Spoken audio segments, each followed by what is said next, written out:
the call to action today is for everyone in our community that cares about this issue to weigh in publicly, to weigh in this, what is a wonky process, this draft environmental impact statement process, to make your voice heard and to say that we care about this area, we care about this problem, and it needs to be addressed. And there are 2 points that I want to share around that. Right now, we received the first sort of version of that draft. And I think it's important to know that that first version of the draft, prepared by the New York City folks from the DEP, doesn't reflect the reality of what's been happening behind us and what's going to continue to happen.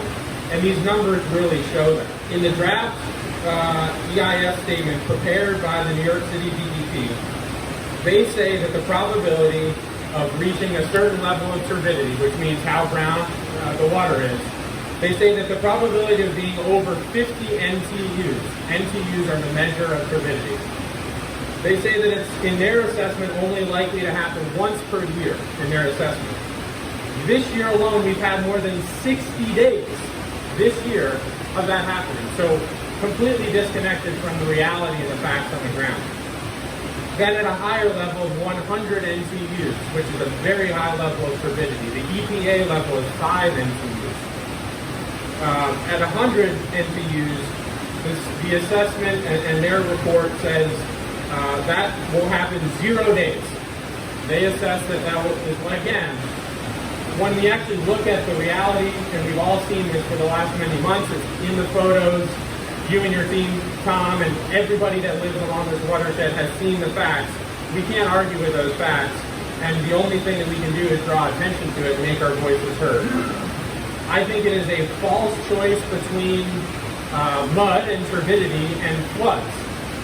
The community in the creek, we know we need clear water releases, and that is going to require probably generational improvements to the reservoir, and now is the time, coming out of a difficult time, when we have resources and we have funds we might not have had before, to make those generational investments. And we've seen the DEP do this in other parts of the watershed. So we know that they can bring their world-class science and programs and management to maintain all of the broader system, including the lower Esopus. You want to have an overwhelming volume of the public weighing in on this issue. That is how we affect change.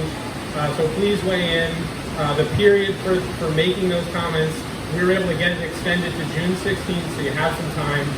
Please tell your friends and family and anybody you bump into on the street, weigh in and have their voice heard. This is an issue that transcends no matter who you are, your political beliefs. If you live here, this is an issue for you. The astronomically high turbidity levels pose a direct threat to our quality of life, our tourism economy, our local businesses and recreation activities, and our precious wildlife. The harms created by this extreme and sustained turbidity, let's remember, it's been about 5 months since this really first started happening this year, go far beyond the eyesore caused by the turbidity that you can see in these photos. We fully support the need to deliver clean water to our downstate counterparts and to mitigate flooding in our watershed. But we must prioritize our communities along the lower Esopus Creek. And as we experience storms and 10-year flooding that's happening much more than just every 10 years due to climate change, it's only going to get worse. We need to find better management alternatives to restore the creek and protect this natural resource for generations to come. Submit comments to the DEC by the June 16th deadline. I submitted my comments back in March, and one thing is really important is to be as specific as possible. If you have comments like Captain George, submit them.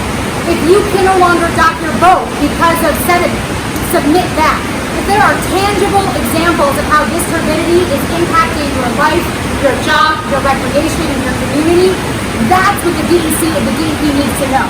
Do not let this go without fighting, without going to court if you need to, and without righting this wrong.